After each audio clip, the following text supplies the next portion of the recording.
institutional. And we have with us today, Janelle Sudan, who's with the village office. We have Skylar Withalton with Stantec, who's the consultant that prepared the study you're gonna hear about. And we have our village president, Nate Felker. Julie, excuse me, could you please hit, got it? Sure. Thank you. Microphone.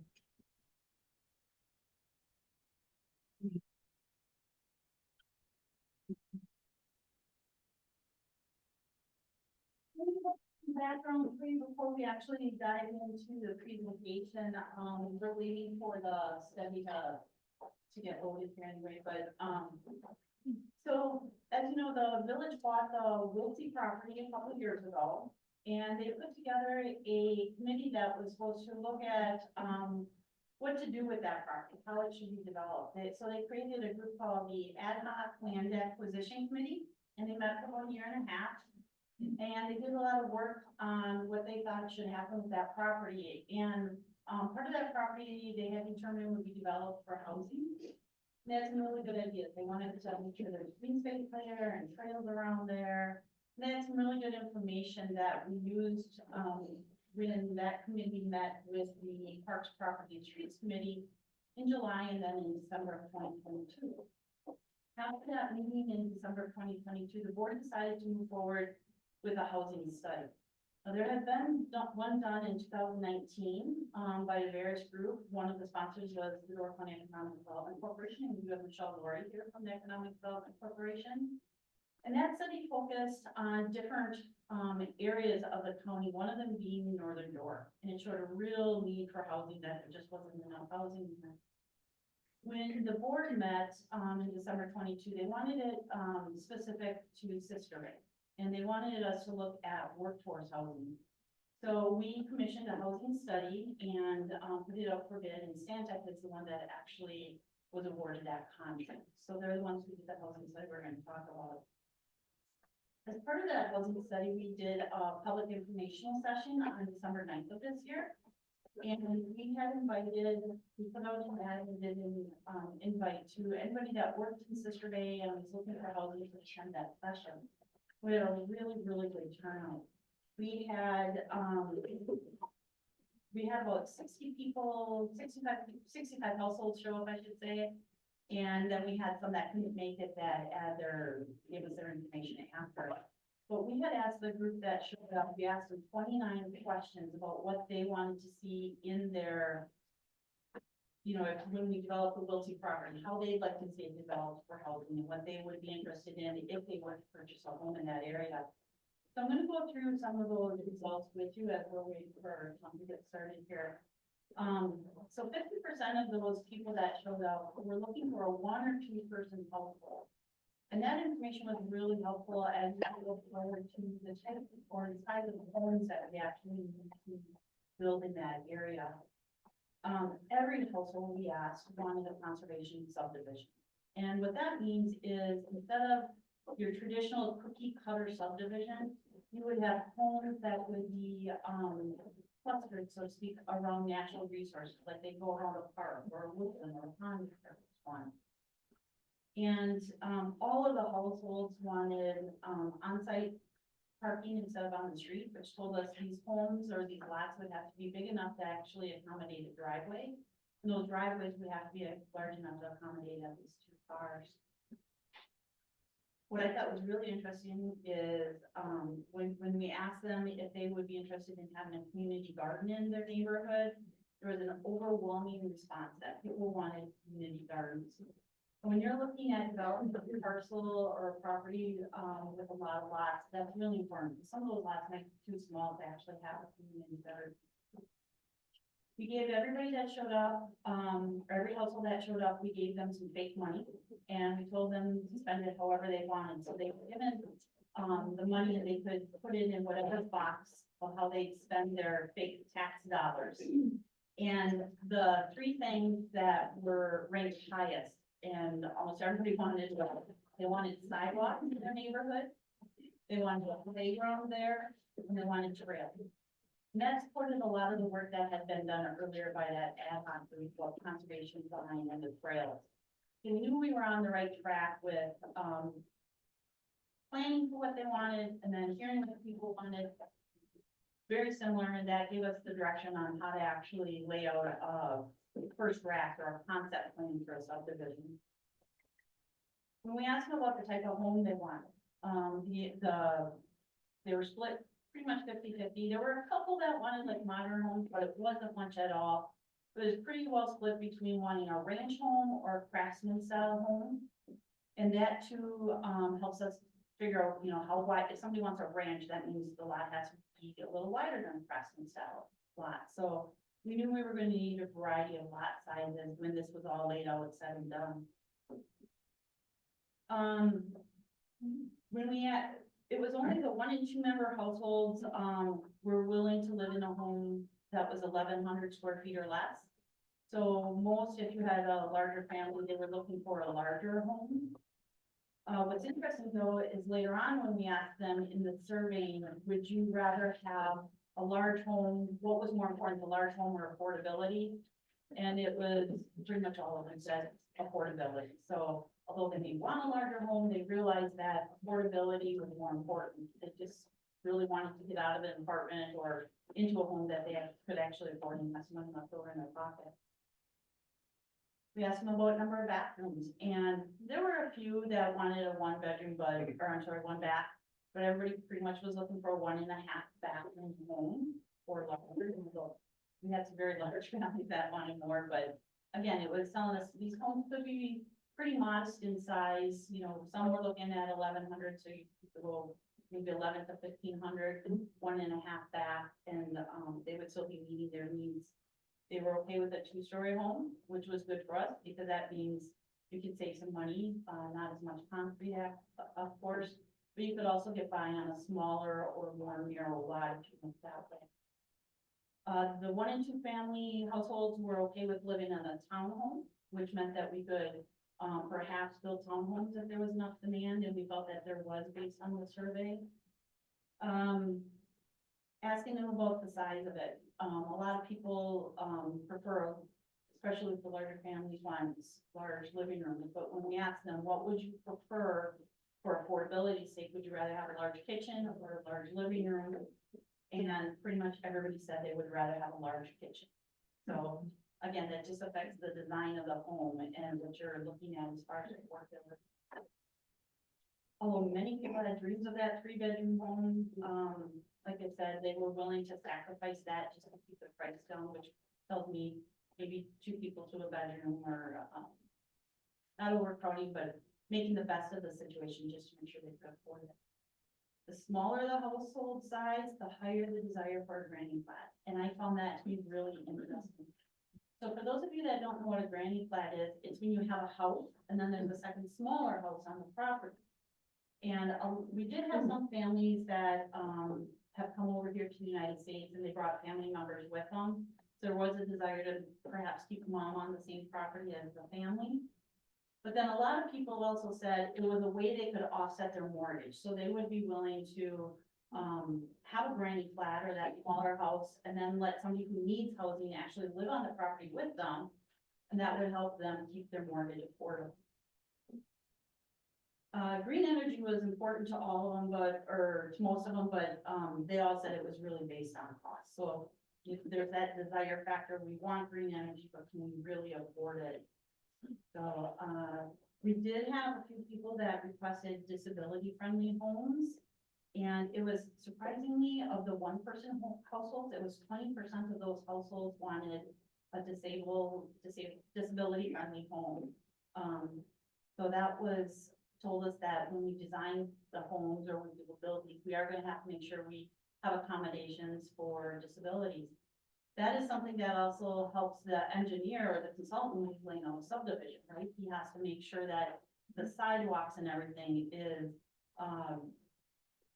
built for those accommodations, which under today's law, you have to figure that out anyway, but it tells us we have to perhaps go 1 step further, and maybe even in our parks, looking 1 step further to make sure that we're disabled or disability friendly to take care of our population. We had some other questions about property maintenance. You know, would they be okay with a homeowners association maybe for snow removal? And everyone said we're fine with just taking care of our own. We asked them about landscaping, you know, as a way to keep the cost of the home down, would you be willing to put in your own landscaping? Bill wanted the landscaping installed by the time they had moved in.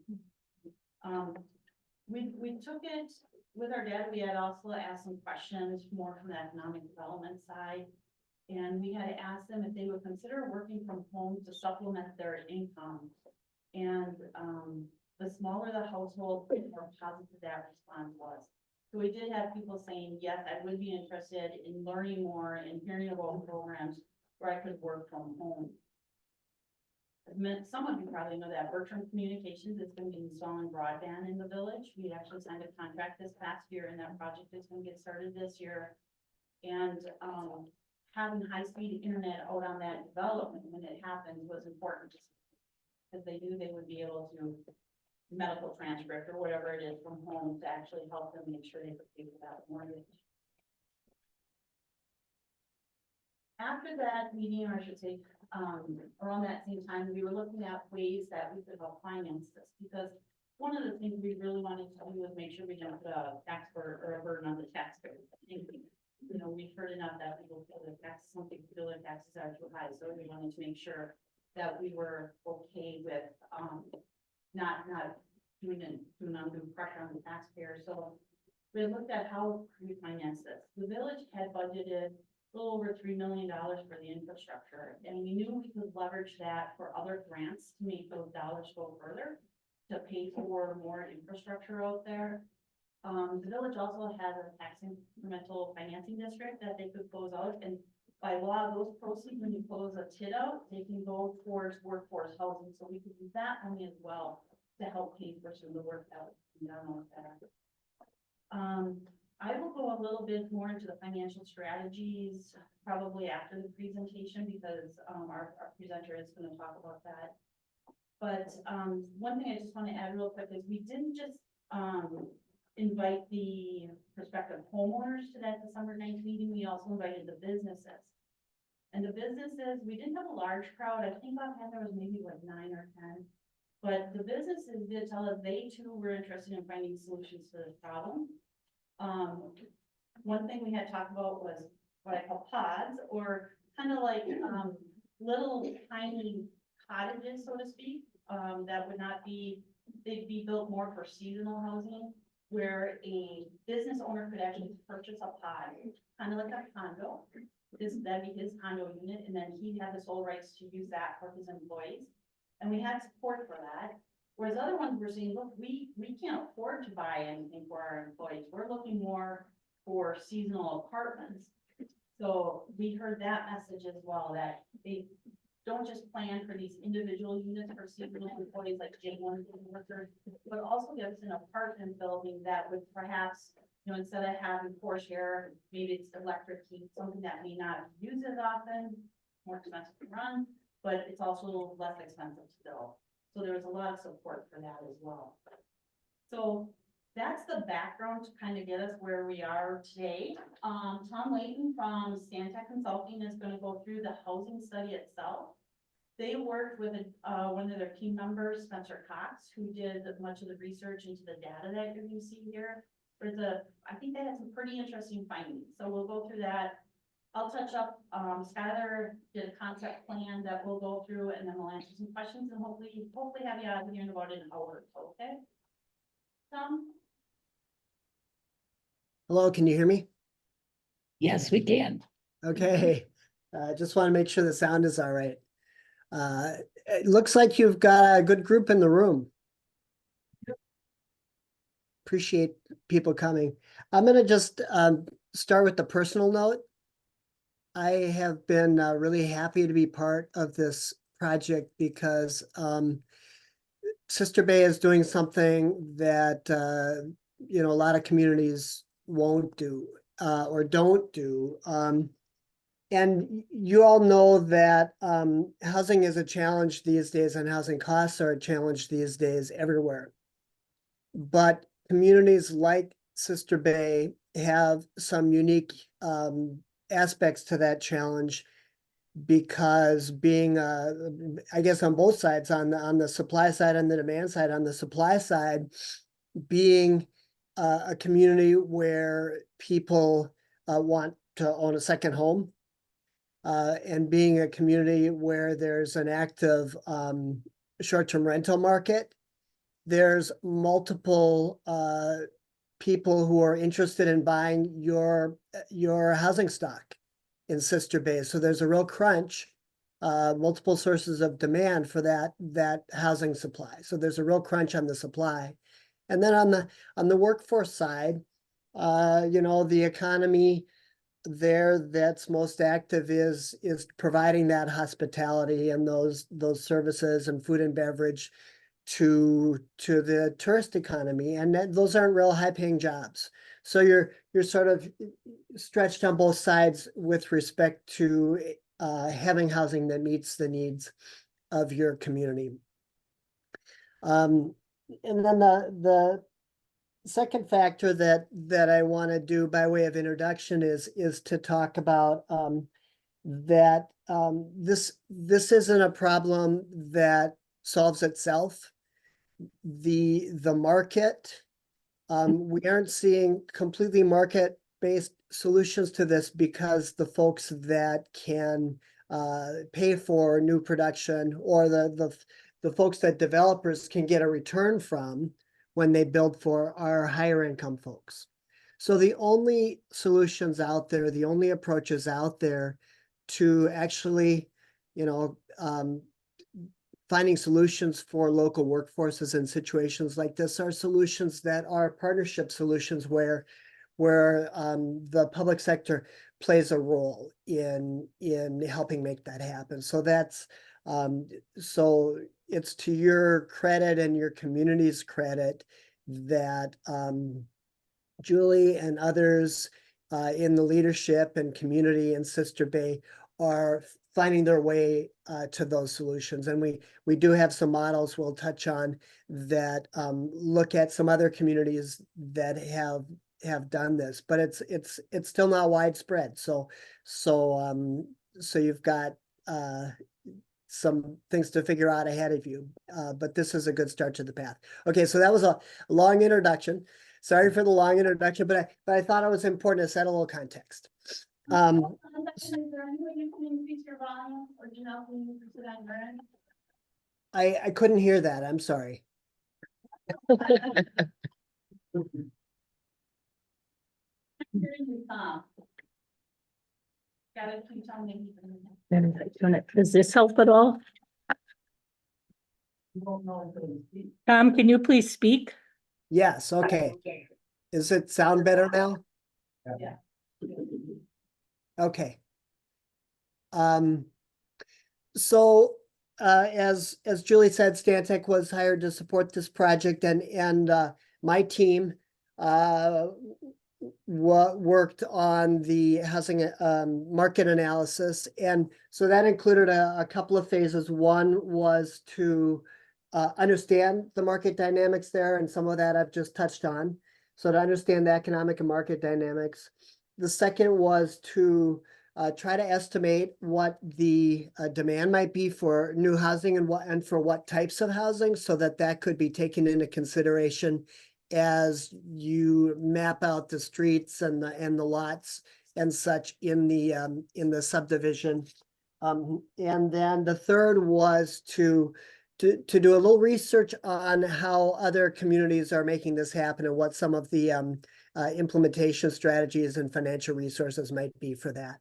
So I do have a presentation I was going to step through. Tell me how much time you want me to spend, because I have 15 or 20 slides and I can go through it pretty quickly, or I could take 5 or 10 minutes, or I could take 15. Tell me what you'd prefer.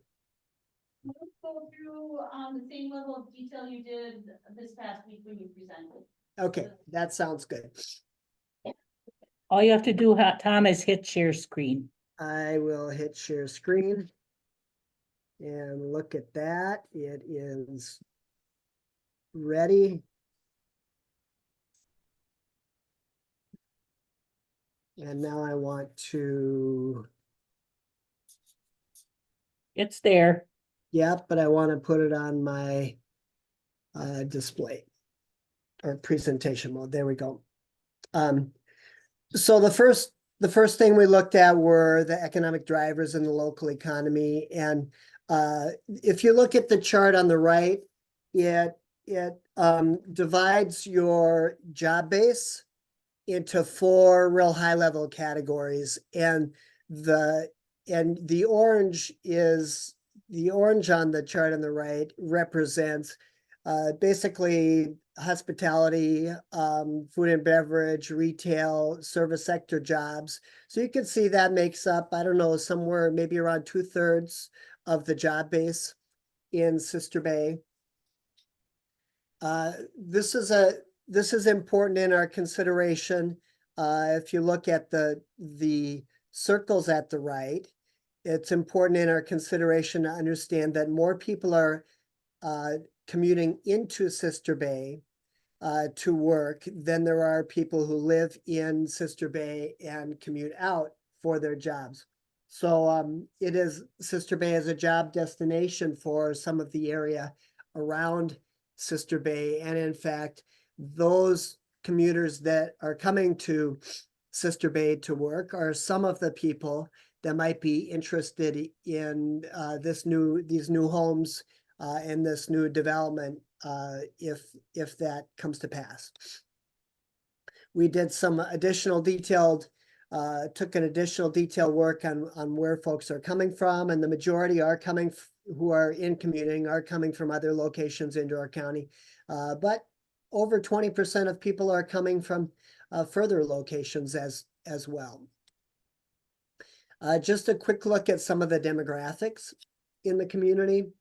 There's been recent growth in the population. This is from census data, and it lags by a few years. So we don't have data on the last couple of years, but since 2019, you can see that there's been some population growth. And if you look at the chart on the right, it compares it to population trends in Egg Harbor, in Sturgeon Bay, in Door County as a whole. And you can see that at least in the recent few years, there's been a little bit more growth in Sister Bay than in most of Door County. This is important to understand when we're thinking about the ability to purchase a home is the income level of the population. And for each of you can see that this is data that's organized by different geographical areas. If you look on the bottom of the chart, it shows Sister Bay, shows Egg Harbor, shows Sturgeon Bay, shows Door County as a whole, and shows Wisconsin as a whole. And within each of those geographies, it groups the population into income bands.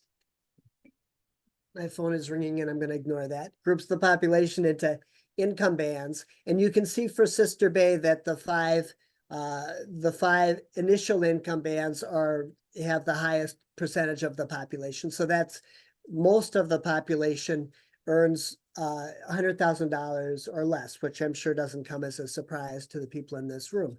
So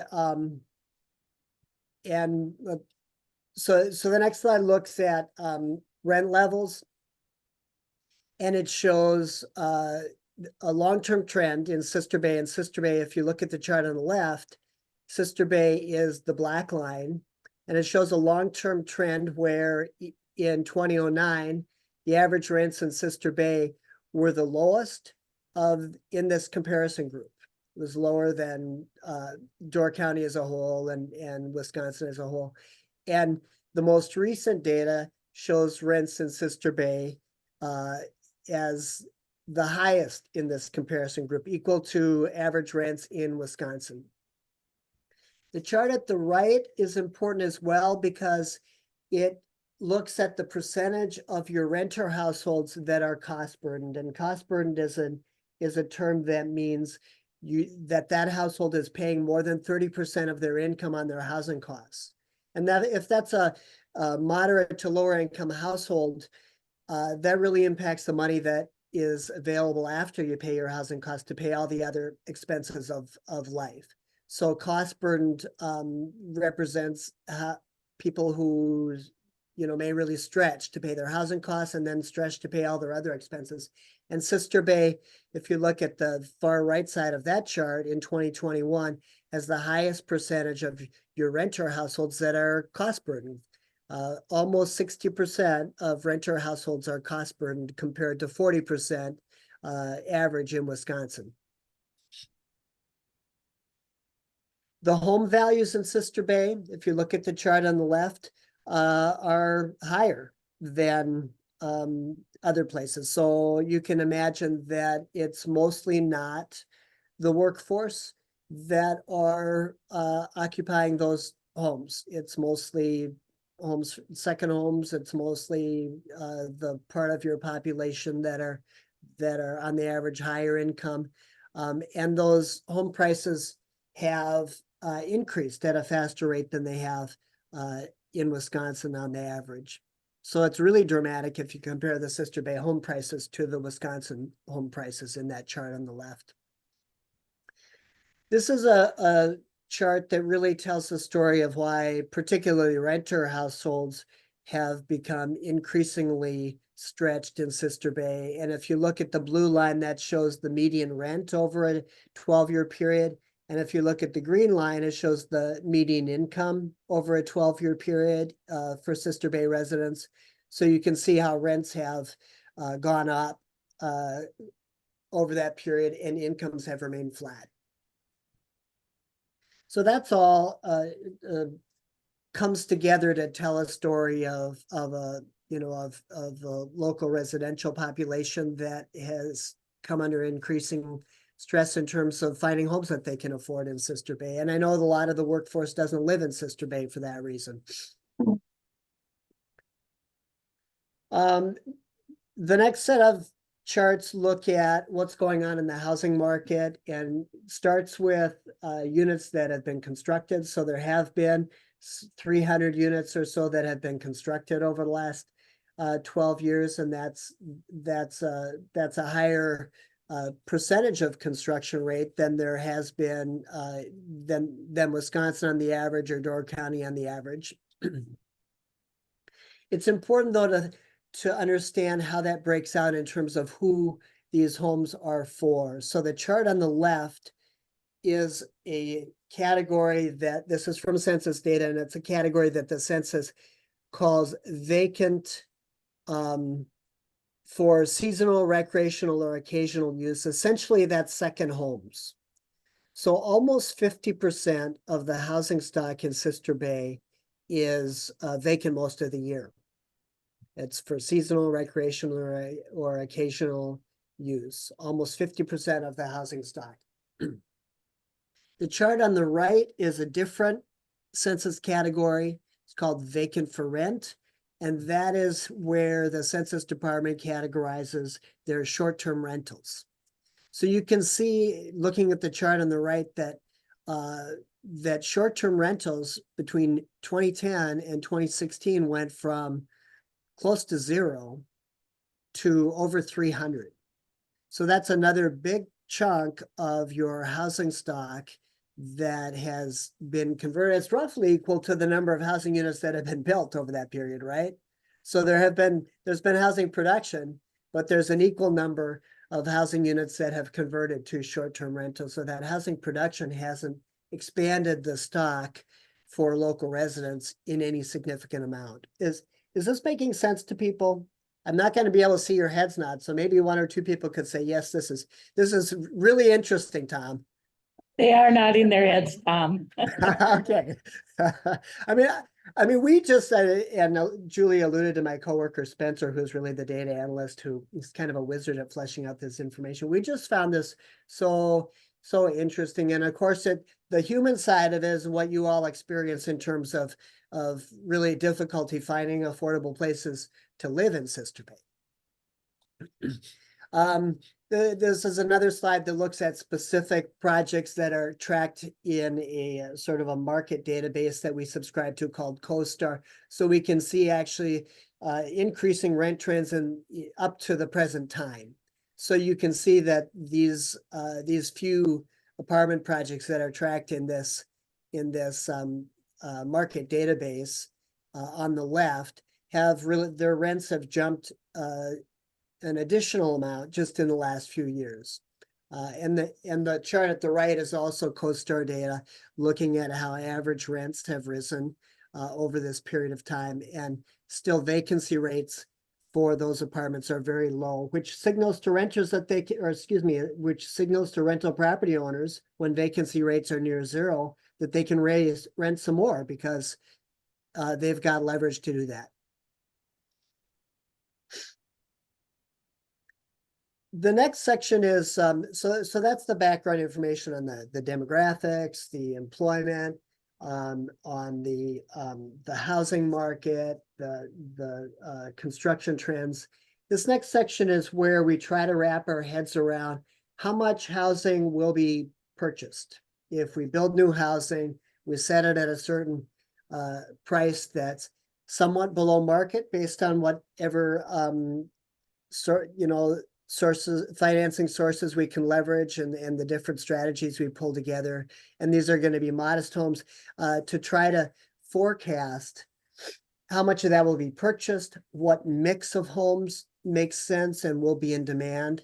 And at the outset, it's important to understand that the best way for doing this is not available to us, because the best way of doing this is to look at the same market in similar situations, or the same product in similar situations, and directly observing how much demand there was for that product at that price point. So we're proposing to do a product here that it isn't the same as the homes that are being built currently in Sister Bay. And so we look at the best. So what we do to make our best estimates of that is to look at all the best available information in different ways, and to try to pull that all together. So this graphic shows sort of a range of information we looked at. On the left, we looked at, it talks about looking at comparable developments, and there are some similar developments in Fish Creek and Sturgeon Bay, and they're at the very, very early end. So we just have initial signals on demand, but there are some there's similar developments, so that's important. The second one, and folks that have seen this information already have paid a lot of attention to this one because it's a little bit more numerical. I'm not even sure it's more accurate, but it's also important information to do the quantitative work we can. And this identifies a pool of folks that might be interested, and that is the workforce in Sister Bay. So we have kind of a number there, and we have some information that estimates their incomes, and we start applying filters to that to estimate what percentage of that or what number of that pool might demand this housing or might be interested in this housing on an annual basis. The third is to draw input from local real estate experts and to listen to community feedback like today and like the other community open house. So we're casting a wide net in terms of gathering input. And what was interesting is that, well, let me say one more thing on this before I go on. What was interesting is that there's some alignment between expert opinions, between early signals of demand in other developments, and between the quantitative analysis that we did. This slide talks a little bit more about what that quantitative analysis looked like. As I said, we started with that 622 people who work in Sister Bay as the primary source of demand for this housing. And then we looked at which percentage of that, as I said, we have income data for your workforce, which percentage of that may be mortgage eligible. So that's one filter. And then we looked at, we made some guesstimates about what percentage of those see their job in Sister Bay as long-term employment, and what percentage of those may feel in any given year like, okay, it's time for me to make a move.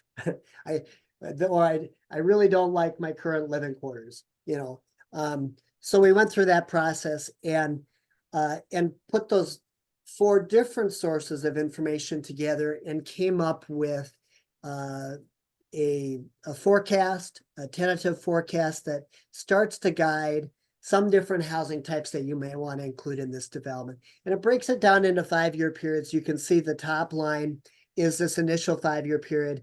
And we're projecting a little more demand in the first 5-year period because we believe there's pent-up demand that will generate more initial demand, and then there will be ongoing demand. We divide that between single-family homes and townhomes, partly because we think if you broaden the price point of these homes, that broadens the demand for the homes. We think there's value in for some folks in your workforce to be in rental formats. So we include some rental formats, and there's a rental apartment column as well as a J1 visa housing column that we didn't specifically estimate demand for. Your demand will be higher the more pricing diversity you can achieve, down to some very modest homes. Your demand will be higher the more product diversity that you can offer. We've talked about having some homes with accessory dwelling units, and that might meet some needs. So the more different options you have in terms of product diversity, that broadens your demand. And in terms of submarket diversity,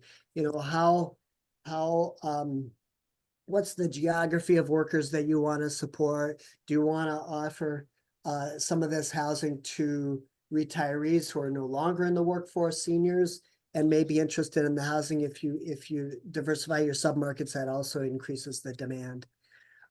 So in terms of takeaways, we do recommend that you diversify in terms of product and the submarkets you're supporting.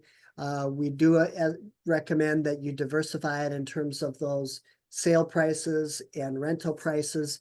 And we think that you're likely to have a ongoing flow of 8 to 16 homes sold per year, and initially that it will be higher than that. And that's all information that the other part of our team that Skylar leads in terms of laying this out took into consideration in laying out the subdivision. I don't know if I should take a breath. I think these case studies are really interesting, starting with the two that are nearby. The one in Sturgeon Bay is particularly similar to what you're proposing to do here. It's a smaller development, but it's similar in that it's publicly owned land. The city is hiring a builder to build homes for Door County workforce. And there are restrictions put on those homes in terms of who they sell. I have a slide on that project here. Restrictions put on the homes. If you look under purchasers in terms of home purchasers need to be full-time employees of a Door County business. And they are also bound to not rent that home in a short-term rental in a VRBO or Airbnb format. And again, so in this case, there's 5 acres of land. It's smaller. They plan to build about 24 homes, and they're getting a really strong initial demand for those homes. Not surprising given this information. The other one we found, and I think Colorado and some other mountain states perhaps might be a little ahead of us in terms of thinking about this, because these resort communities, there's a lot of mountain resort communities that are facing similar challenges. And so you can find in Aspen and in Telluride and in other mountain communities examples of folks that are trying to do this and have started experimenting with doing this. This is one case study that we tapped into and got a lot of information about. Telluride Foundation building homes for a local workforce, and they've got their own set of cost reducing mechanisms that they're using for this. They're using modular factory built methods. They're only building on land that's donated. Although I will say in Sister Bay that you've got, on a per home basis, you've secured the land you secured in a very cost effective way. They've built a capital fund. They've done some other things. The ways they've restricted their sales is that they've asked homeowners to, or require homeowners to live in the home at least 9 months of the year. So it can still be snowbirds, but only for 3 months of the year. They've only selling to homeowners that are earning less than a certain amount. And they're capping resale values on the home so that the home values only rise with the inflation, so that in 5 years that homeowner can't sell to someone else and make a big windfall profit on that home, that it's affordable to the next buyer as well. So that's something that you all may want to think about. I won't talk about this final slide. This is the final slide. You're all saying thank goodness, but this is the final slide. I won't talk about it in detail, but just that we have put together a collection of funding mechanisms to explore for reducing the cost of these to the local workforce market. And that's a summary of the work we've done here. Thank you, Tom. Thank you, Tom.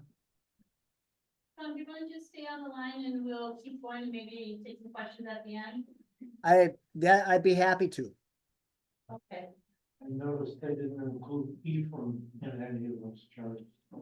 Right, so the reasons why we chose the comparables we did is we wanted to stick to villages or cities, and Ephraim didn't have enough comparables to make it look, or, they weren't quite as similar as the other communities that we were comparing. So in other words, they didn't have the same challenges.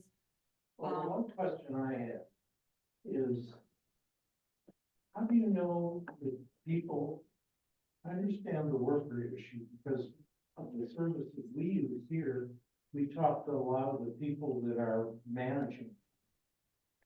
And a lot of them live in Sturgeon Bay and they commute every day. But if any of those people we talk to, I don't think any of them would buy into this project. Why do you think that? Well, because they have families down there, because their income levels are such that they wouldn't want to be in a smaller project. I think what this project is going to invite is people from Milwaukee that say, man, I love Sister Bay. And you know, we can live there at this price, and they have no intention of working. I think that's what this is going to invite. Well, that's why you have the deed restrictions on it. That's why you would have a deed restriction on it, so that doesn't happen. Well, But I know there's that'll a lot of last people for a traveling week. from Sturgeon Bay, but I mean, if you look at how many families there are at daycare that are in, rental units that want to be in a home, I know there's plenty of people that are That's in Sister Bay that want to stay in Sister Bay. But I don't think you can put a deed restriction that'll work forever. I mean, they might sign up for the first few months and then A lot of something else. places in Colorado buy deed restrictions on existing homes. That's another approach to it, where you pay, some communities have bought thousands and they're permanent deed restrictions. So. There are ways to do it. This is maybe not the one, but there are ways to do it. Well, we So can while we're open on the that discussion conversation, about I'll it, just share- we have that option. So while we're on that conversation, I'll just share some of the information or some of the planning that has gone into this. So, we won't talk about the financing part of it right now, but I'll just to answer those questions. So there has been discussions about how do you protect this and make sure that this really stays with, those people in the workforce that are looking for homes. And then how do you make sure that they aren't sold at a profit? And then how do you make sure they're not turned into a short-term rental? And those policies all have to be formulated yet, but the initial thoughts are, yes, you have a deed restriction. The only way then for the village to enforce a deed restriction is if they're a party to it. So as long as we own that property, we can put that deed restriction on there. And then it goes with that property for into perpetuity.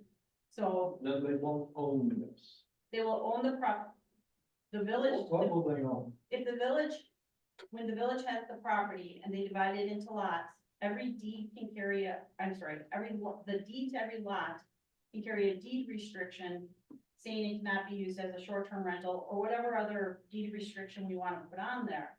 And that will go with the property into perpetuity. You cannot remove that unless the village agrees to remove that deed restriction. And that's pretty common, and that's what they did in the Sturgeon Bay example as well. Because there have been some conversations about what type of deed restrictions, you know, certainly the interest in making sure it cannot be used as a short-term rental.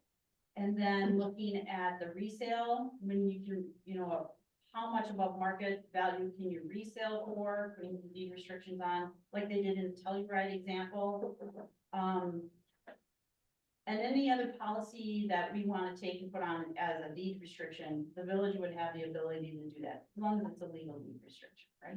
The Door County Housing Partnership basically acts as a deed restriction now. They're very similar to that Telluride example. They hold the property. They hold the property, and the person can own the home, they can resell the home, they just can't sell it to flip it and make money. So they can sell it and get a certain percentage of, they get whatever equity they're building as they pay the mortgage. And then when they sell it, they can get that percentage. They just can't, it doesn't become like a massive wealth building thing where it's a quick turn. Like you buy a house for 125, you sell it for 475. You can't do that. You can buy a house for 125, maybe you live in it for 10 years, and you sell it for 160. So it's still in the affordable marketplace. That's how those deed restrictions and how most of them, and you can set it up however you want, but that's how the housing partnership works. Fisher Island, New York does the same thing. In their case, nobody's ever left. Nobody sold one in 20 years. And for anyone that is interested, the housing partnership does have 10 lots here that they are willing to work with people and build a home on. If anyone's interested in that option right now or exploring more, the housing partnership is in our community already, for anyone that's interested. Yes. Is this gonna be strictly for workforce housing? So again, that would be up to the policy and how the board actually sets that up. In the Sturgeon Bay example, that's workforce housing, you have to work in Door County. The initial directive, when it was approved to move forward with the study, was workforce housing. And that's Sister Bay only, correct? Well, it is, I don't wanna spend taxpayers' money on people that buy Sister Bay and work in Ephraim or Fish Creek. That doesn't help Sister Bay. right, that has not been finalized yet, so we do know that the first goal is to meet the need, like Tom said, about those that are commuting, that either live here and need a home, or those that are commuting in to work here that need a home. I don't think that's impossible to control. Those policies have to be set up yet. Scientists in housing in Washington State. And that issue is impossible to control. It's a great goal, but you can't control it. Well, we have seen other communities do it and be successful in it, so we do want to look at those models, but before we go further, like I said, into the rest of the financing and next steps, we'll ask Skylar to come up and talk a little bit about this concept plan. So part of the contract for this project was to come up with a first draft of a subdivision based on everything they had learned and heard. So they came up with a concept plan, and he'll explain that. This has to be fine tuned, yeah, they just have to go through committees and actually work out what it'll look like, but this is his first draft. Try and put these up a little higher so you can see them here. Sure.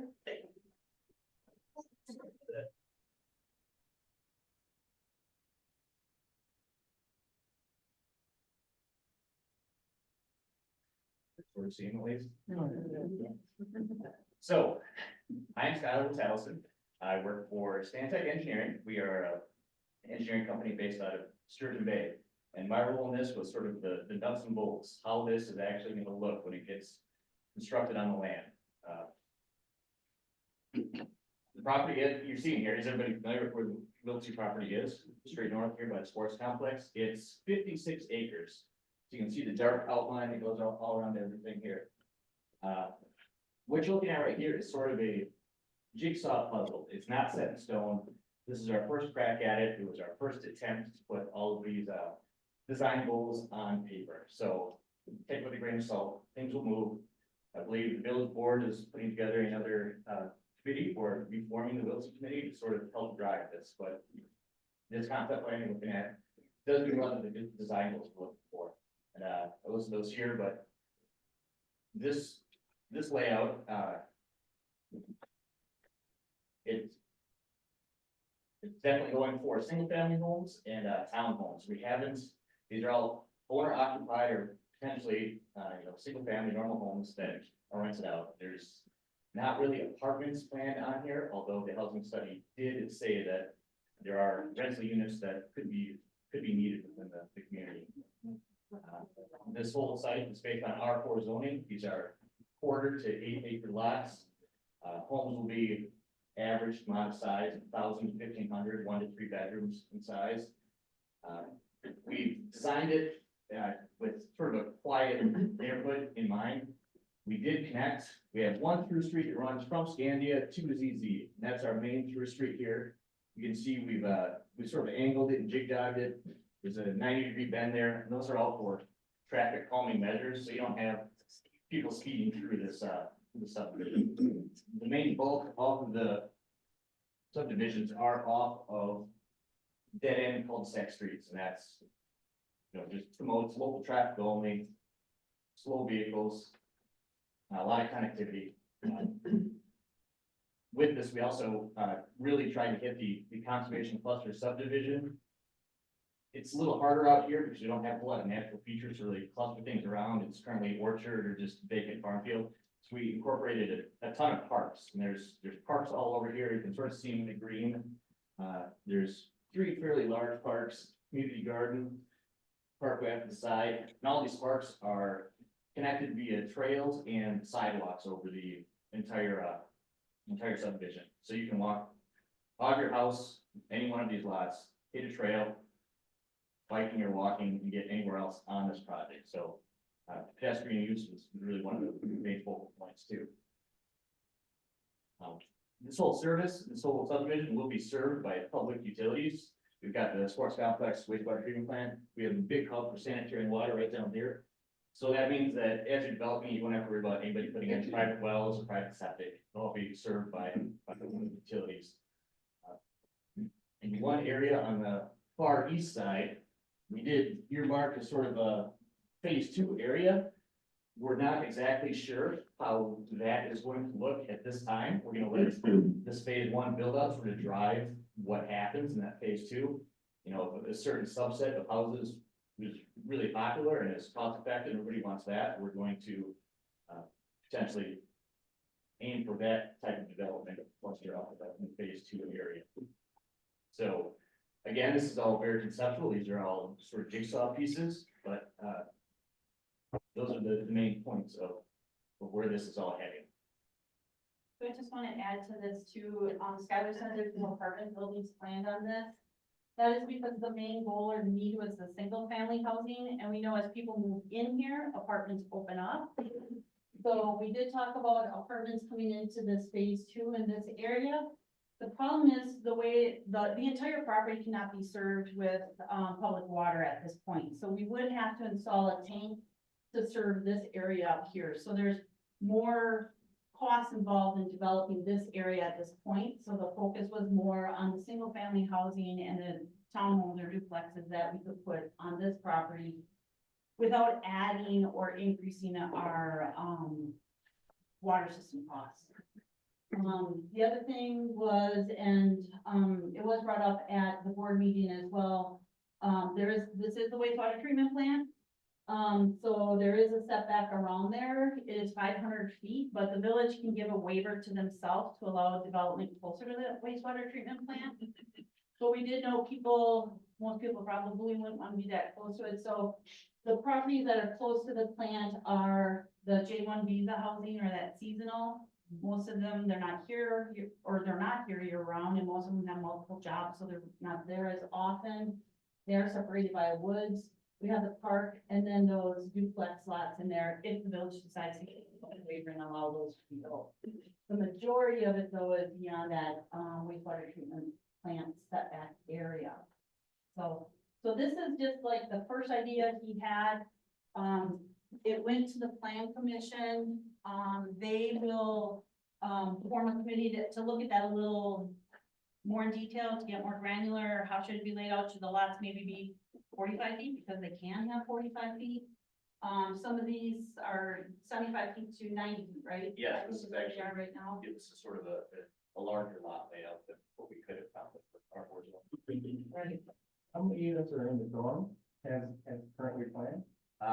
We have, I believe, a dozen, this was more conceptual, you know, the other stuff. We have about a dozen, pods around the exterior, and we have one apartment building planned in the middle, which would be, I think it was 140 feet by, it would probably be a 30 to 40 unit apartment building. We have area for it in that location. That was just based on the response we had from businesses and the J1 said that would do that. So I'll move on a little bit and then we'll come back and answer any final questions, okay? So we did talk about, ways to finance the infrastructure out there. Like I said, with the village has, budgeted some money and we would leverage that on other grant dollars. And of course, closing out the one TID, we can use that money towards this one, and then amending the TID plan to include this, we'd be able to use TID dollars for that as well. We originally were thinking of having a meeting in March, which is on hold pending what committees, find out, but Nicolay Bank has, an arm that works with people that secure mortgages, but specifically those that maybe need additional help or creative financing, should I say. So they're ready to come in and help us. Lakeshore Cap has a down payment assistance program. They use what's called home and free dollars. Those are federal dollars passed on to the state, I believe, and those help with down payment assistance as well. So a lot of these people, you know, when the majority of your income is going just to pay your rent, you don't have the ability to have large savings for that down payment. There's other down payment programs as well, first time home buyer, veteran, we did have veterans. Some of those would become helpful as well. We originally had lined up the housing partnership to come in and talk to us in March as well to the public. See if people would be interested in, pursuing something like that. Like I said, they do have 10 lots that they can develop now, because this would take a while. So anyone who's urgent to get into a home now, that is an option for them. United Way has a program they can help as well. Neighbor Works out of Brown County has financing, creative financing programs as well. We had also looked at the type of the angel investor network type of thing, but taking a different spin where people with want to invest in a home and then land contract back to a party would be able to do that to help that family get into that home. For those of you that aren't familiar with land contracting, it's kind of like a rent to own. And then we also have, along with those programs, usually you need some type of home buyer counseling or credit counseling programs. We actually had one of the people interested in this development offer to work with us to provide that credit counseling to the buyers. Because what you never want to do is take somebody who's not familiar with home ownership and put them in a home and they don't understand everything involved with it. So we do want to make sure, or staff's recommendation is that, you know, anyone that will go through the program actually go through the credit counseling and the home buyer program as well, so they're familiar with home ownership and what's involved with that. We did have some initial conversations with the developer who is doing the Geneva Ridge project in Sturgeon Bay, and he was really excited. They had offered to build homes just a hair over cost to make sure they stayed affordable. They had some very affordable plans, talking like $250,000. Some would be larger depending on the size of it, of course. And we did talk to him about employing some of our individuals. For those of you familiar with trying to find a contractor up here, it's kind of hard to find a contractor. We are losing most of our contractors. They're heading in retirement age, so we're going to have that problem where we don't have enough builders and plumbers and electricians. And they had said they would be willing to take some of the people that would be living in this subdivision and actually have them work on the homes and if interested and if it worked out, actually on their team, give them perhaps a better payment, like a job. We had a painter also offer the services to come in and help keep the costs down and, employ a local person. So it really was some collaborative work, that has been in the discussions to make this project happen. So, next steps. So Dortmund Economic Development Corporation had planned a tour here in June, developers that would be interested in Sister Bay in general. We're hoping to show them this property as well. We don't know what's gonna happen with it, right? That all has to be decided. Who's gonna own it? Is it gonna be sold to developers? Does the village develop it? Those are still the unknown questions at this point. This did go to the Parks Committee first this month.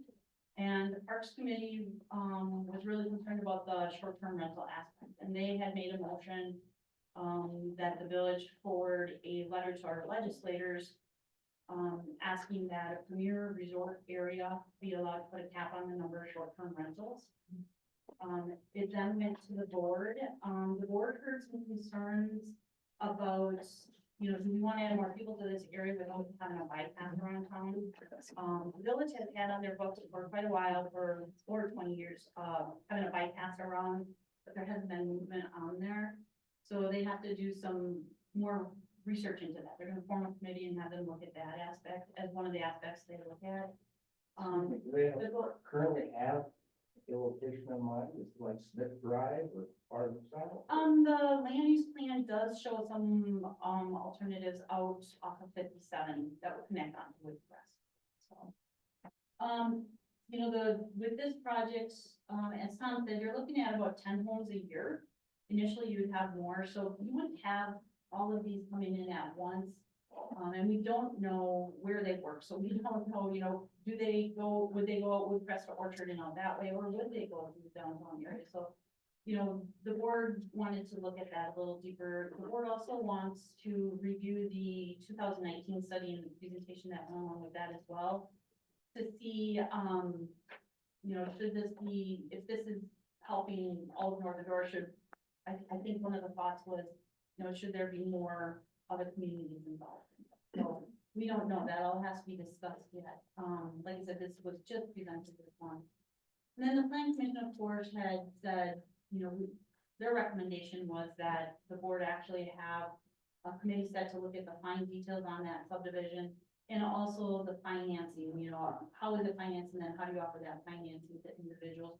Or how should that be structured? Should these be sold to developers and they develop it? Should the village be the developer? So those are the questions that are still up in the air, that will be looked at this coming year as we move forward. So, that is all we have right now. So Nate, you want to just add some comments? Yeah, I think a group of people that show up on a Saturday morning at 10 o'clock in Sister Bay that are looking at a housing study are a good group of people that ask if they want to be involved in this housing committee. I think that's really the next step. We need to get some more public input. This is a great chance to hear from everybody. And that's what I'm really here for. This is the third time I've heard this. I've got it memorized more or less, but I'm curious to hear from you guys and what you think, because we need to have community buy-in on this. So this is about the community. And I would also say at this point to that same group of people that's here 10 o'clock on Saturday, we also have openings on Plan Commission. And if you want to get involved, send me an email, talk to me before you. I want to say something. I was Miles Danhouse, and I was on the Wiltsey Committee. I will say that this is not a great reflection of what the Wiltsey Committee moved toward. We focus more on cluster development, small pockets with a lot more open space on that property, and a lot more about rental apartments. Because we just know there's this drastic sort of rentals, and if you don't make a great income, you probably should not be buying a home. It's probably a bad spot to put yourself in. It ties you into a market where if your job is insecure, you don't want to be tied to your home job. But so we focus a lot more on rentals. It seems like actually some of the study data said that as well. So, and also spread out single family homes is about the most expensive way to develop something, so it's hard to make it affordable. I note the SPR number. I think he said Tom said 300 and some. The latest data I have is 122 in Sister Bay. So there's actually, our building for apartments has outpaced the growth in STRs. So even all that building has not driven down the rents even as SCRs have increased. The people who commute into Sister Bay is a weird metric to use because a lot of those are just Liberty Grove people. And if you're a Liberty Grove person like myself, you just consider yourself Sister Bay for the most part. I'd imagine there's a few Liberty Grove people in here. I don't think any of those people are just like going, like Kid Boots isn't sitting right down the road here saying, if I only could live 100 feet closer, I would buy that house, right? So there's a lot of those people. What I'd be more concerned is those people commuting from, say, like south of Egg Harbor and Bailey's Harbor. That's a number that's actually a little more viable, but like somebody said, some of those people commute because the wife or husband works in Sturgeon Bay, they work in Sister Bay, and they chose to live there, or they just like Sturgeon Bay, they like the cluster of a more of those city amenities, like that. Some of that, they're never gonna move up there anyway. I worry about how we can make that affordable. As somebody who's tried to get work done on my own house, knowing that the price is $300 a square foot or more, building single family homes at that individual level versus townhomes or small clusters is gonna be. I mean, the housing partnership has looked at, they need a minimum of like $100,000 in fundraising to subsidize their homes to make them affordable. And they have, and the housing partnership has dug in for decades to figure that out. And so it's really hard to see that working in the manner that it is. I'm all for the house. I got on that committee because I am near that property. I don't quite neighbor it, but somebody needs to be saying yes in my backyard, and I am that person. But the cost of this particular thing, the other thing to consider from the Wilson Committee's perspective is it started with the baseline of the village telling us they needed more land for the wastewater treatment plant. They were gonna move the admin building out there, and the post office was gonna move out there. We immediately found out the wastewater treatment plant did not need more room. That eventually, that the post office had no interest in moving out to that property at all, and we can't just move it. And then that the admin building will go somewhere else. So what we were charged with is, we're gonna do those things, what else can happen?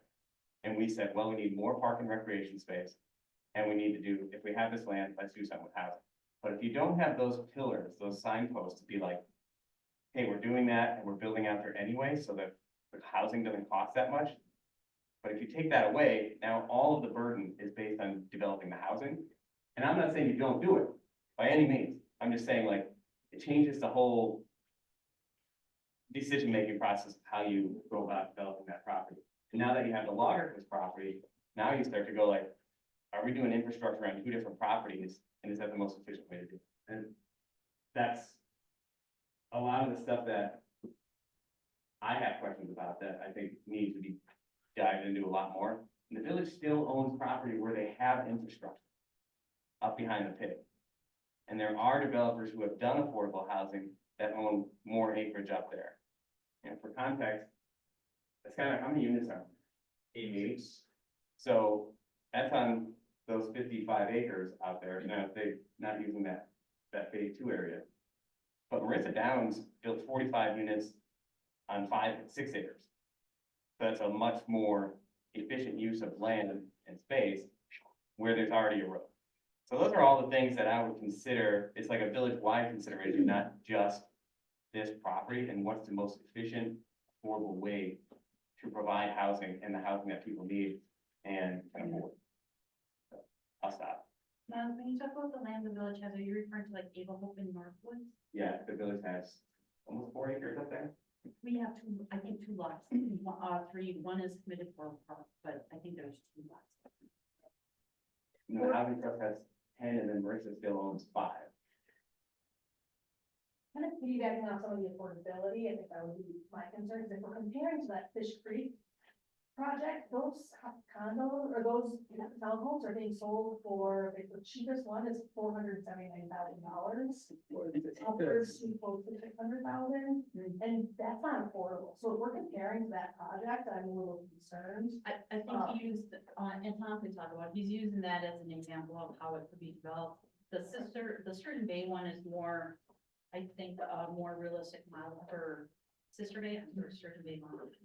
Where perhaps the village donates the land and then the infrastructure is paid off over time by the property owner. So instead of having that, instead of adding that 50,000 to their mortgage, they're paying it over time with their taxes.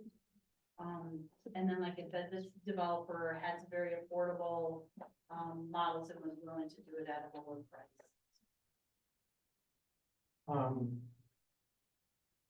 I want to say this kindly. I am all for this project. Except you need to be very careful you don't get your good intentions in front of what really works. I have done development in Seattle, housing development, several projects. And I moved out of Seattle because of the inability of a lot of those people to think clearly. At one point, you know, I don't know how much you know about Seattle, but there's hundreds of thousands of homeless living in camps all over the city. At one point, the city thought, well, let's give them all a cell phone and a cell phone contract so they can find jobs. You know how that worked? What's the biggest waste of money you could imagine? I think that is why the village is looking at having some things delve into that a little deeper, and maybe with your experience, you want to serve on one of those, but, because there are questions, you know, you do have to make sure it's well thought out to make sure there are no. This is just a tiny thing, but you mentioned things like put up arms for people, but arms is kind of like the mortgage deal you don't want to. People don't have a drastic change in income suddenly one year that they can handle when a portion, what if that's the arms we can do. No, I didn't, I'm sorry if that's what you heard, I didn't mention arms at all, they have different financing programs that they were willing to come in and explain. Okay. Okay, well, yes, sir. First of all, I just want to thank you guys for even having us here and proposing this and going through the questions.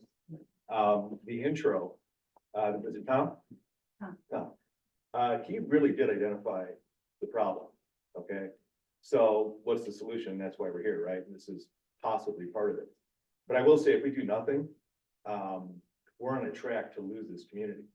I live on Fieldcrest, which maybe where I live, we're getting hit a little bit harder by the short-term rental, you know, concentration, but you could just call that STR lane.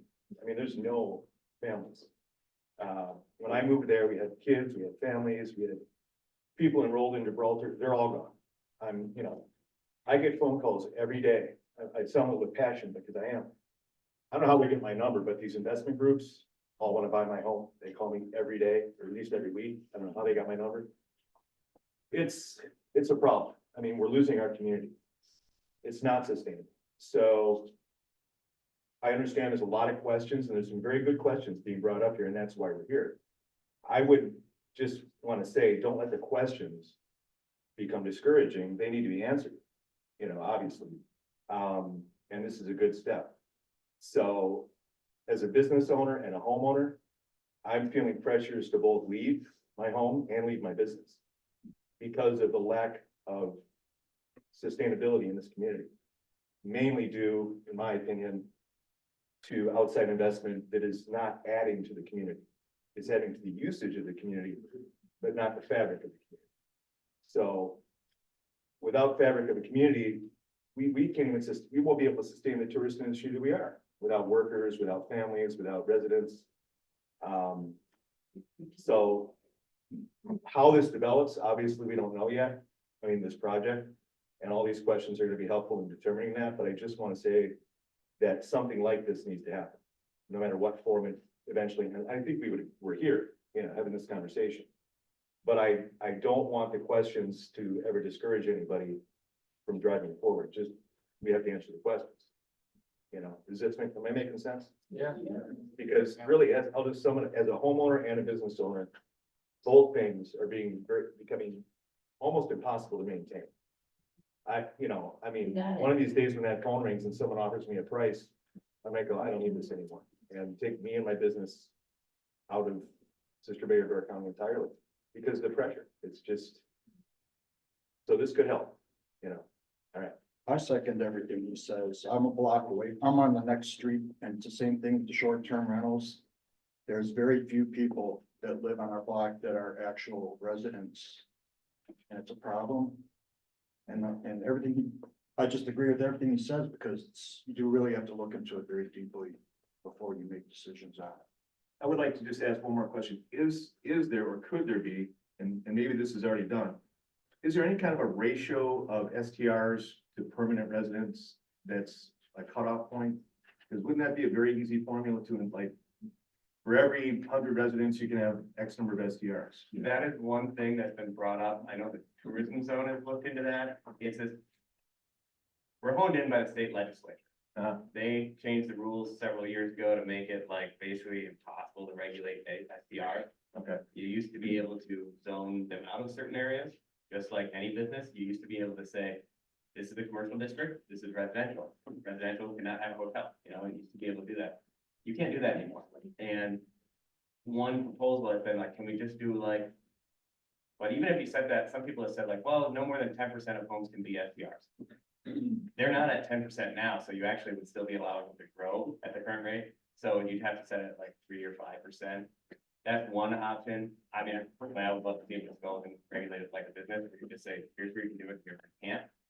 But that's a Joel Kitchens, Andre Doc, Tony Evers question. So that goes back to that recommendation from the Parks Committee, because by state statute, we cannot have them right now. And we have to allow them anywhere you would allow our residents by state law. So can you regulate this project you're talking about or not? The exception is by deed restriction, right? So, Okay. the village is not party to those deeds on those properties, so we can't say no. For example, if you've ever seen, sometimes there will be a deed that the property can never be split, or the trees can never be cut, or something to that effect. So if we own it, we could put the deed restriction on that, but we can't put that on somebody else's deed. But that is why the Parks Committee made that recommendation to write the legislators and push for legislation to allow a premier resort area to actually have the ability to put a cap. By the way, anybody who owns a house in here can also put a deed restriction that it could never be used as an STR. So I'm really looking forward to everyone going. Well, home what and are the doing it. risks there? Is that 100% sure that over the years that's not gonna change? Yeah, yeah. It's a legally Like binding. indefinite? Miles, Ted Gilser from Fish Yeah. Creek. I'm actually the broker for the 120 unit project being developed in Fish Creek now. That anybody, as Miles says, can put a deed restriction on the property. But the more important element is who gets enforcement rights. You can't, if you just restrict it, you're the only one who can enforce it, and you may live in Tucson or wherever, but so there needs to be an entity that would be able to enforce these sorts of private restrictions. And for what it's worth, our Fish Creek project prohibits STRs. And there are models of other, Colorado has some of the best use cases, whether it's Telluride that was put here, Vail, Aspen.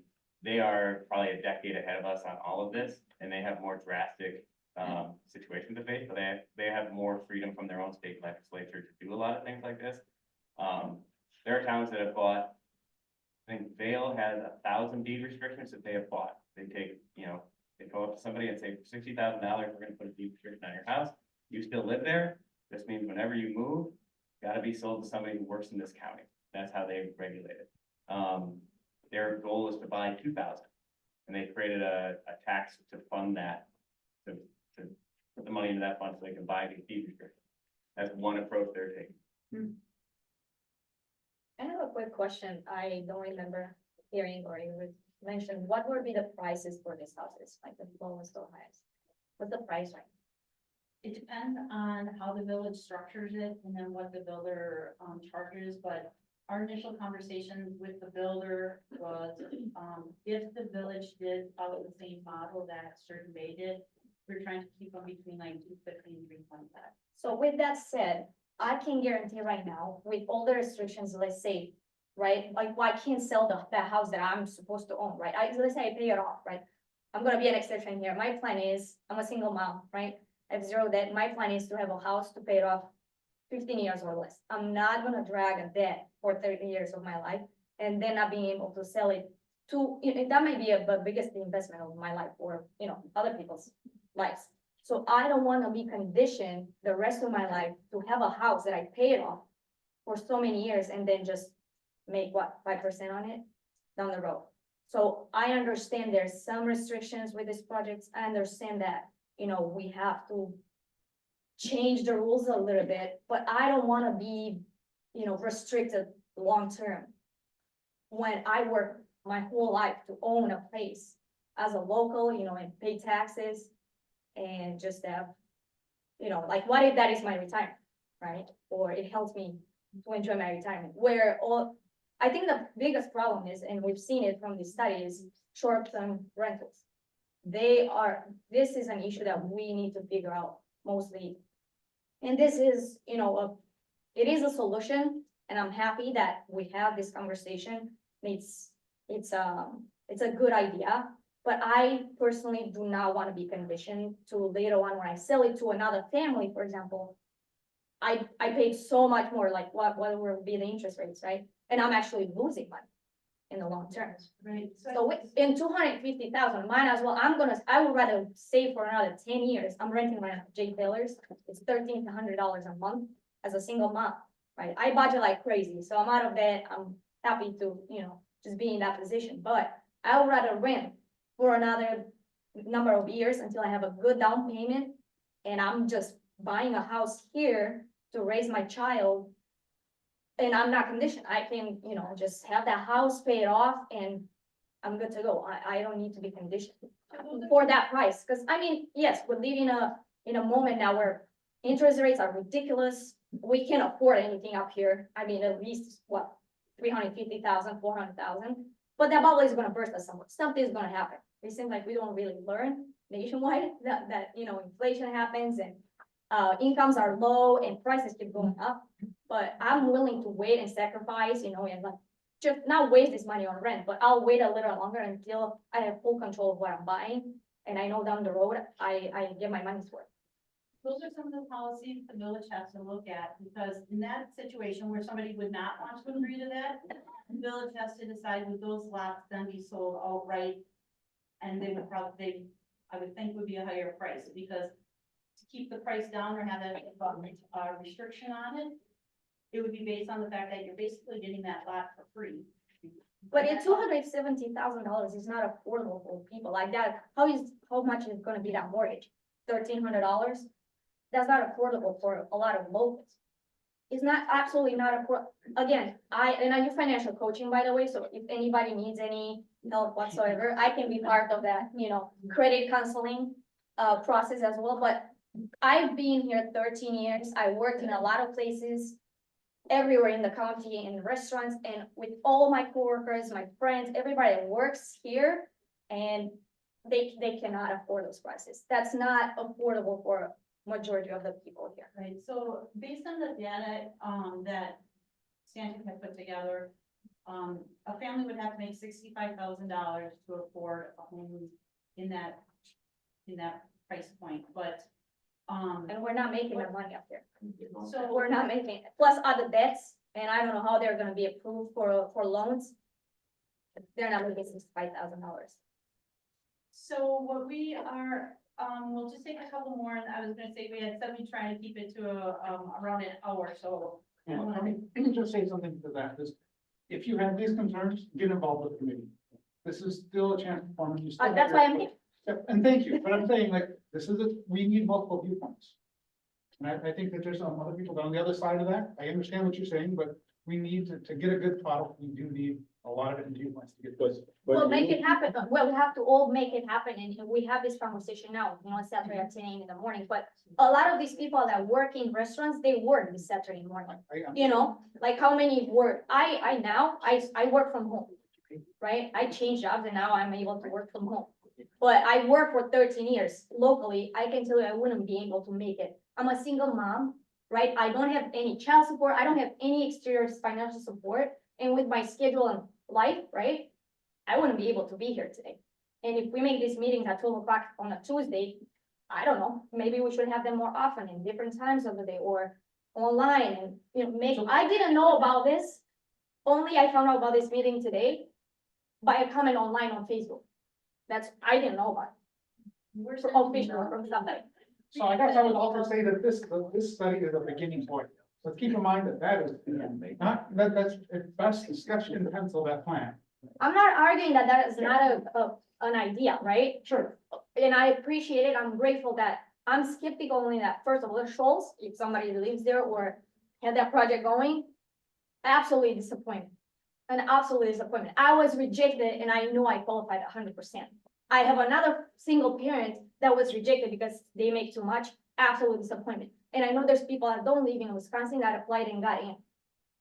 All right, that's ridiculous. We're tired of lies and promises that cannot be kept or we're tired. Everybody's tired. And I'm here, I'm present. Yes, I want to be involved and I will get more involved, but we need to have the ability to be involved.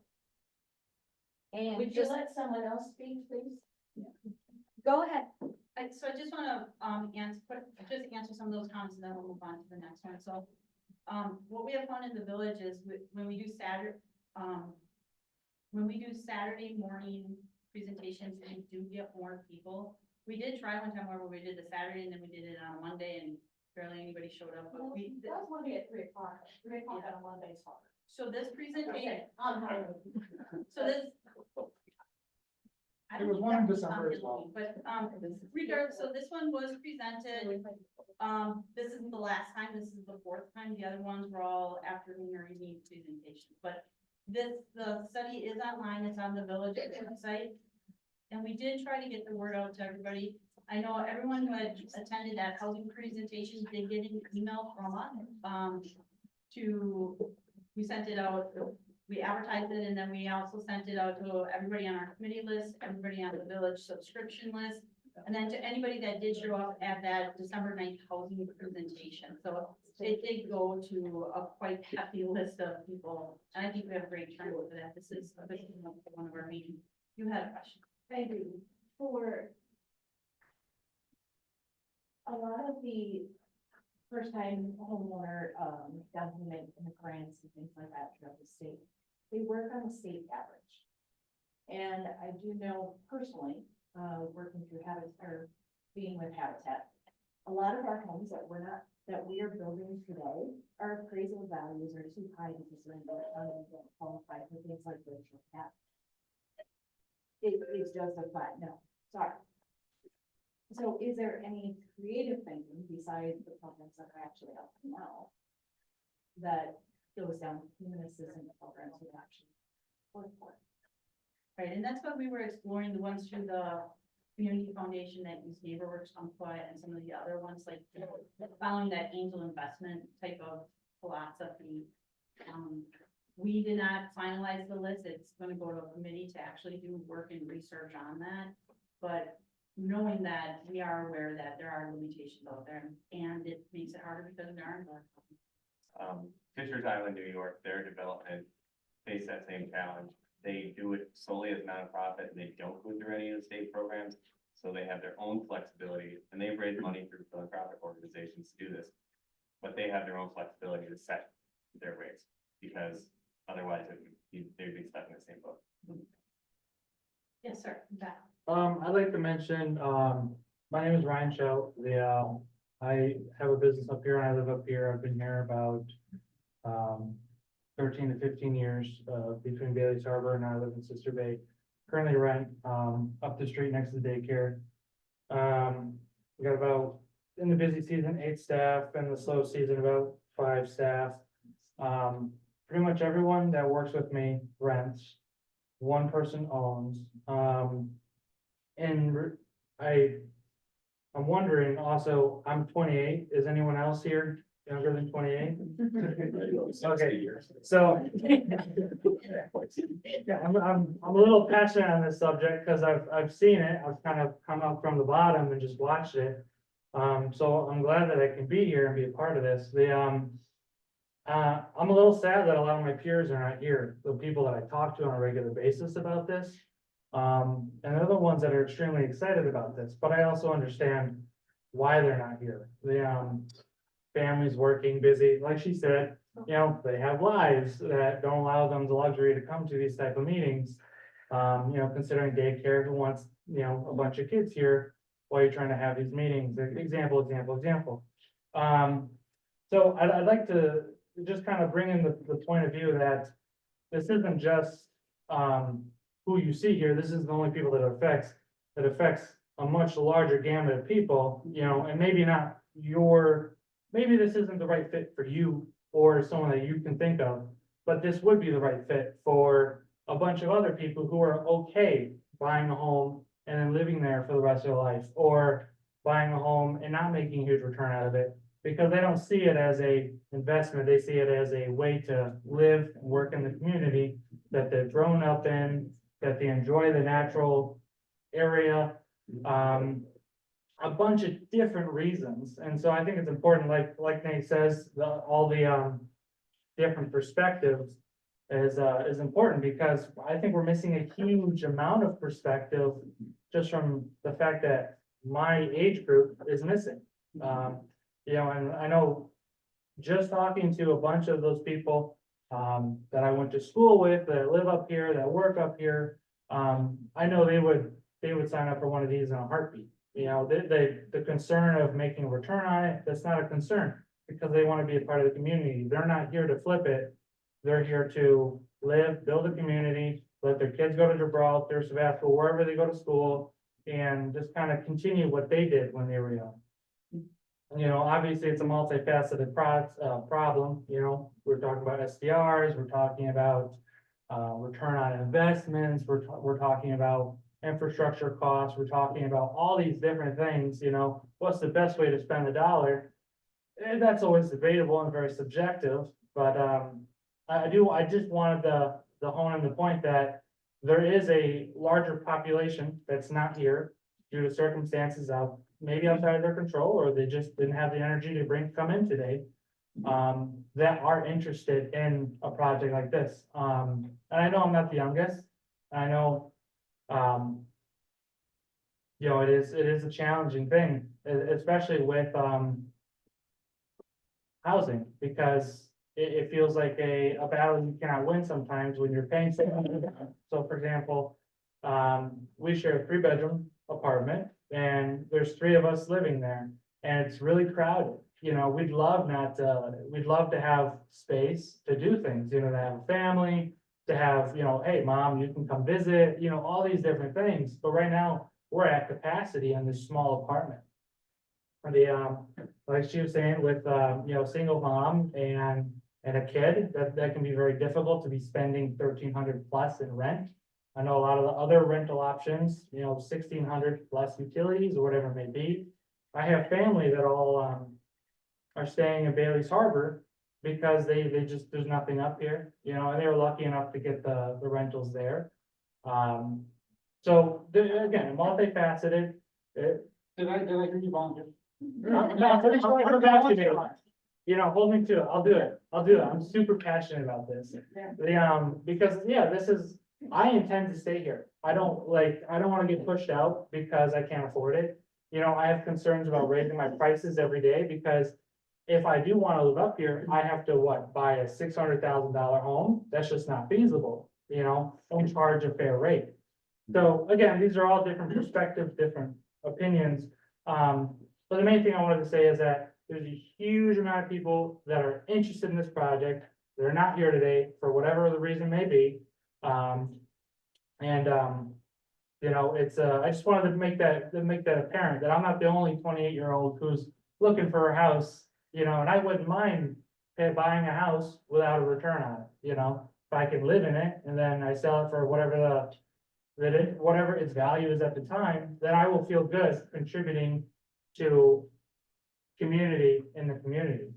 Thank you, Ryan. I will say too, when we had the presentation on December 9th, when we invited people in, I would say the majority were younger, you know, and like I said, we do keep them up to date, or we sent them an email inviting them to this, and we did tell them that we would keep them up to date on the whole process, so, hopefully they can participate. I just had a question, I think the up and coming, remote workers is very, it's a growing, position. And I know that you mentioned, somewhere that the person would need to work for a Yorktown business. No, that's the Sturgeon Bay model is. Okay. So I was just curious if a remote worker would qualify for a situation that could afford it, but it doesn't work for a Yorktown business. Right. The directive for this study was to, help our workforce here in Citrus. That was the initial directive. But, when we got further into it, and I know when we, advertised it for the December 9th, event, it was if you have a job and want to live or want to live in Sister Bay. So, we understand the variety or the diversification in jobs. And I would hope that the committee they put together would realize that too, that a lot of people do work from home. And if they're living here and they're shopping here and they're buying their gas here, they're contributing to the village. So I would hope that it's. Julie, excuse me, Tom would like to comment. Sure. Well, you saw my hand was up. Thank you. One of the dynamics that's got a lot of attention here is the real important policy question of, you know, do you try to write some kind of a deed restriction so that the home is affordable to subsequent owners and not just the first person who buys it?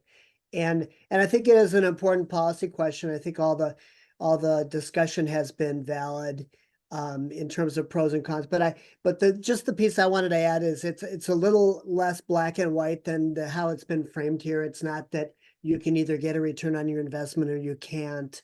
You know, our best example of a deed restriction in this study was the one in Telluride, and they indexed the allowable increase in value of the home to an inflation measure that averaged around 4% a year.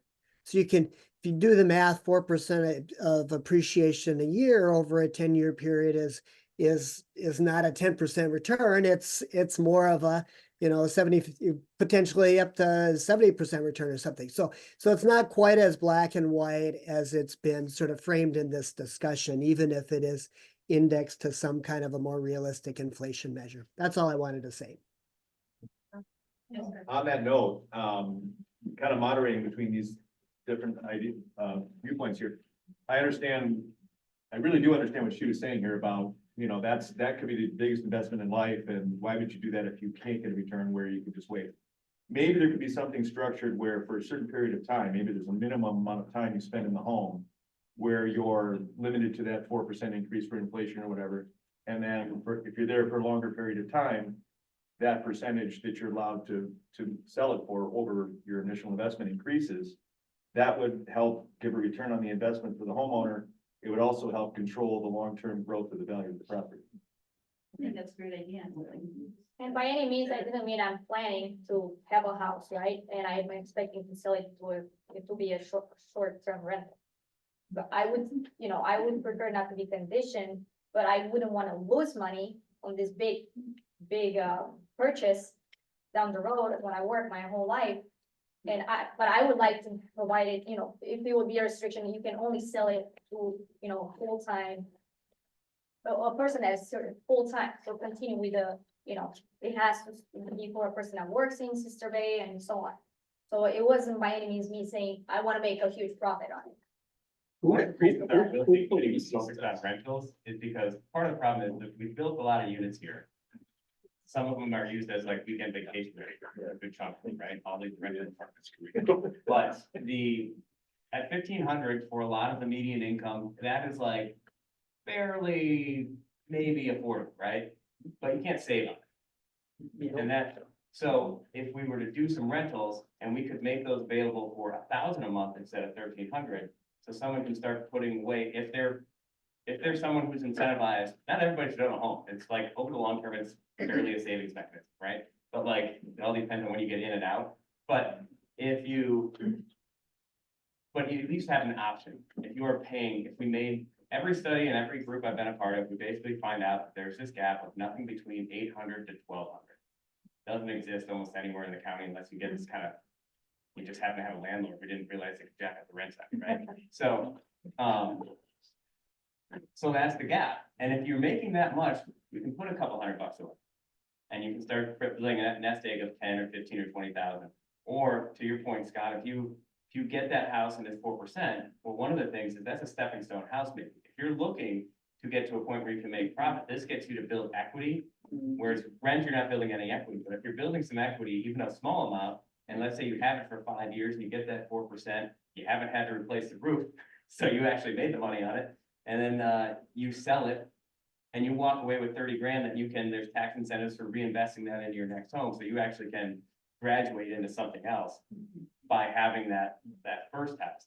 The other thing I would say for perspective on all this is, some people have said like, well, if it's inevitable, the village is gonna grow, right? But historically, over the last 15 years, all the population growth in Sister Bay has been made by Sister Bay.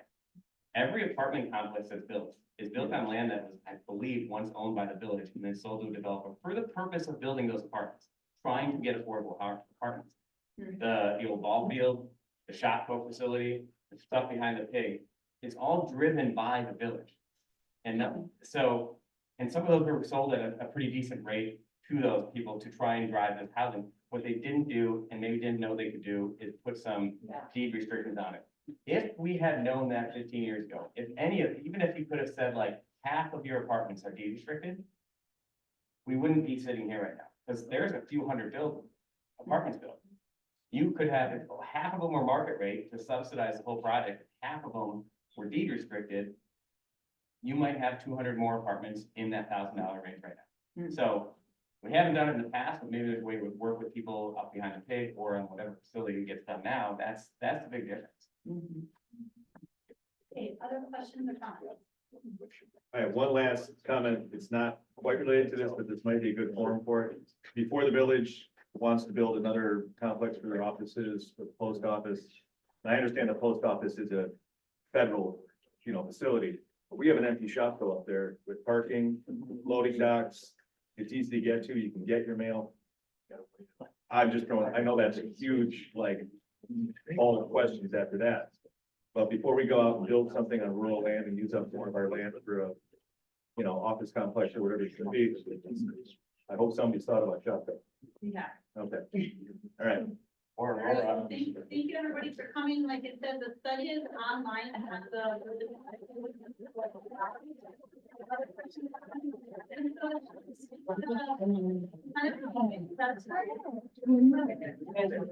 They didn't like that. I don't know.